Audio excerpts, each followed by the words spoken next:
Hey y'all, welcome back. Today's just going to be a supplemental video.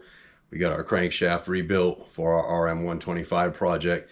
Today we're going to go through step by step on how to true this bad boy, get it so she runs smooth. Stick around.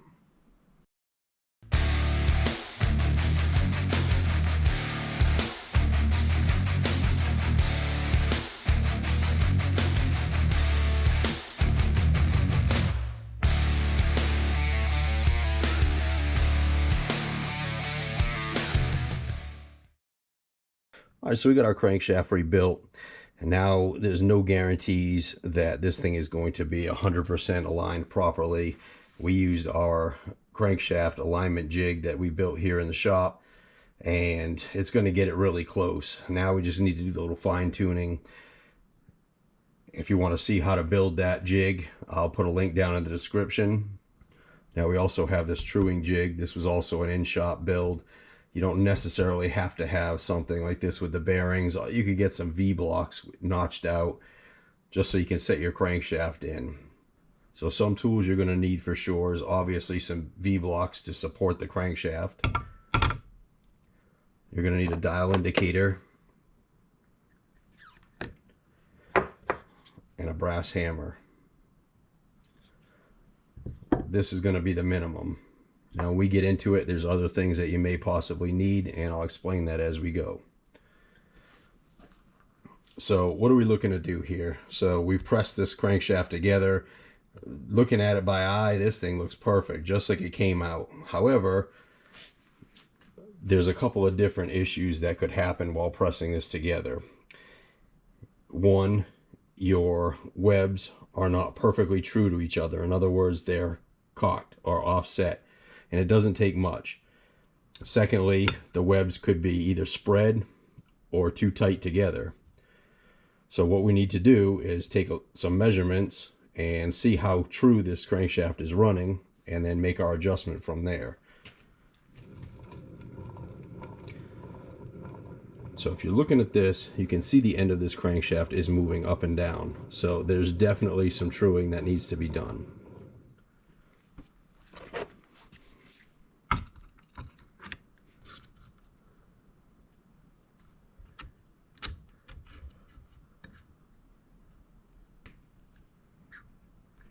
So what this is a magnetic base stand, and we'll tighten all this stuff up here.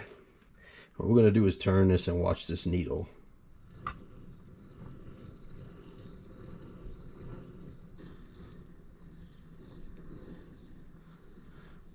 So this needle is showing us that the end of this shaft is fluctuating up and down. We really don't want this thing moving any more than maybe one. So we've got a fluctuation of about 0.4 of a millimeter. That's a lot. We want to get this thing down as close to zero fluctuation as possible. So now we've got all this data. What the hell does it mean? What do we do with it? How do we even know where to begin on this thing? All right, so what I've done here is I've made up a mock crankshaft, just so I can greatly exaggerate what's going on. But you can see this is basically your mains, your main bearings, where they will go through, main shafts. This would be where your connecting rod is. This is sort of flimsily built, so it's not going to be 100% true. So if this was running true, our shafts would be absolutely perfect and parallel. So now let's say that our crankshaft webs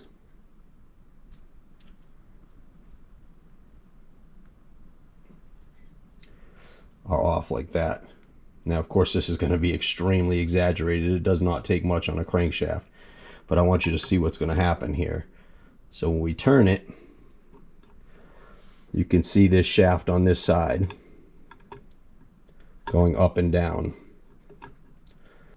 So what we want to look for on this crankshaft is where our high spot is on the right side of the crankshaft. I like the right side. I guess you could use the left side. It really doesn't matter. I'm just used to using the right side.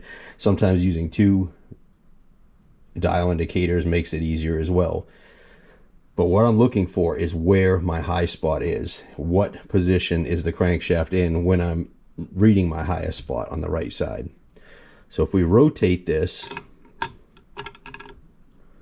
I get my high spot right here, and we're looking that our connecting rod is either forward or backward. If you're seeing that the connecting rod is either pointing straight out or pointing straight forward when you're at your highest point, this is telling you have a twist in the crankshaft. So if you're reading high in this position here, you want to straighten this web out. You want to turn this around and hit your web right here. So in other words, take your crankshaft and you're going to smack your web right here with a brass hammer. Recheck it, recheck it, recheck it.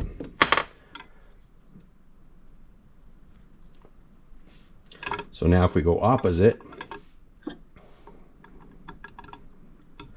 got this thing so severely it won't even turn. So if we go opposite that and our high spot is now here, we still have our connecting rod either pointing forward or backward. Our high spot's here. We want to hit the web right here.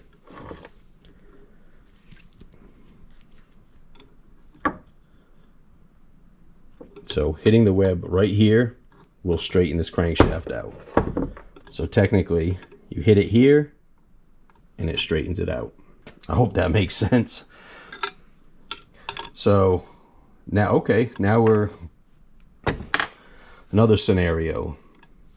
Let's go ahead and spread our webs. I'll just bend this a little bit. Okay, so now we spin this and we see where is our high spot. So our high spot is right here. Now our crankshaft and connecting rod are pointing up, or they may be pointing down.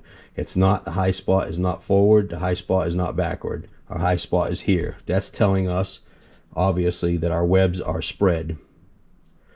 The correct way to fix this would be to take your crankshaft webs, put them in a vise, and squeeze them together easily.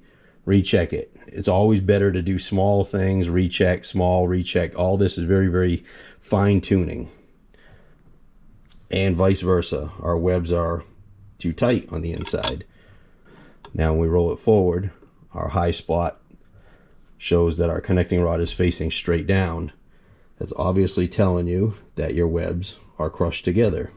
In other words, the webs here are too tight together. The only way to fix this is you would need a steel or an aluminum wedge to spread these apart. You put your wedge in there, spread that apart, and she'll be running true again for the most part. And when you're doing this, don't get discouraged. It's a slow process. It's a little bit here, a little bit there. You don't want to, these things move really easily for the most part. So you go whacking on it really hard and you'll be chasing your tail back and forth on it. Now, keeping all this in mind, let's see what our crankshaft is doing.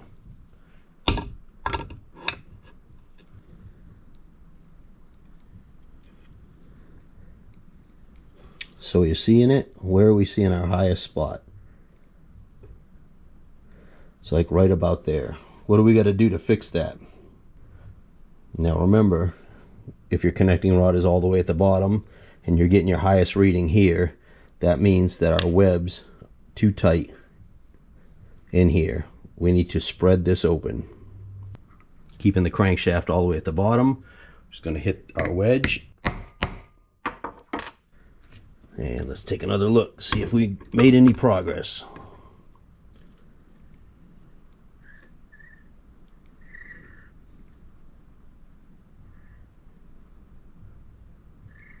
So we did. We do have a little bit of a twist. But now I'm looking at where my crankshaft is here. So I'm reaching a high right at this point. And it's still a little bit high at the bottom. So we want to spread it a little bit more, but it also has a twist.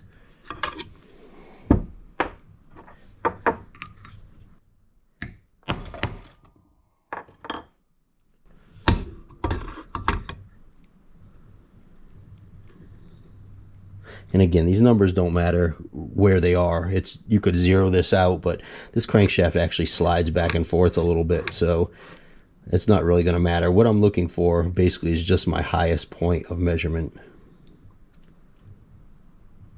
which now, as you can see down at the bottom, it's already going back down.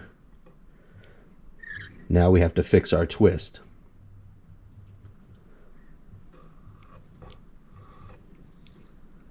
And our highest point is looking straight away from us. So what we're going to do is hit our web right here.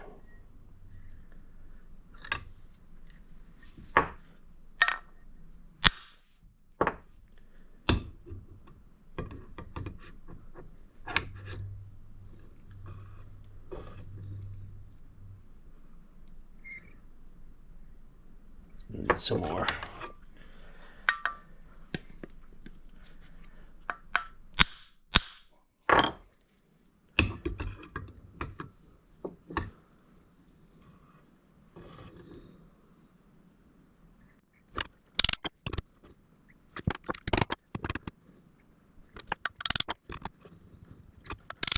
This pin was super tight, so I'm going to take a couple of good whacks.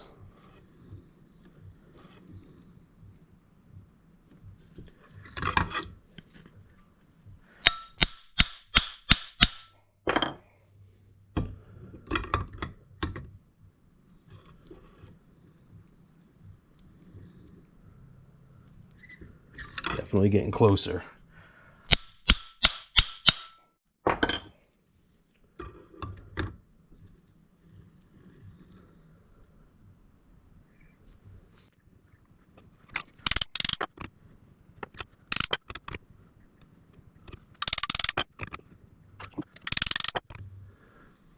That is well within spec. Of course, the needle's jumping just a little bit because it's very, very sensitive. Any little piece of dust or anything will make it jump.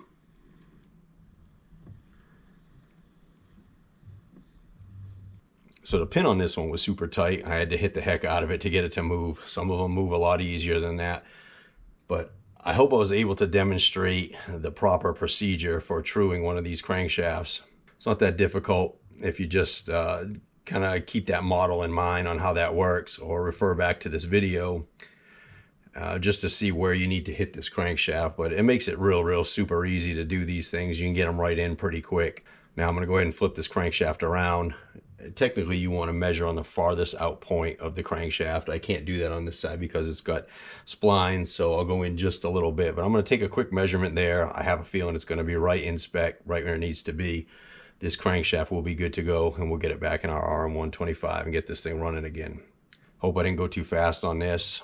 If there's anything you don't understand, throw it down in the comments and I'll see if I can rectify that problem for you. I want to thank you all for watching, subscribing, liking, commenting. I appreciate it. Been keeping me going while the supply chain has been limited. We take care, and we'll see you real soon.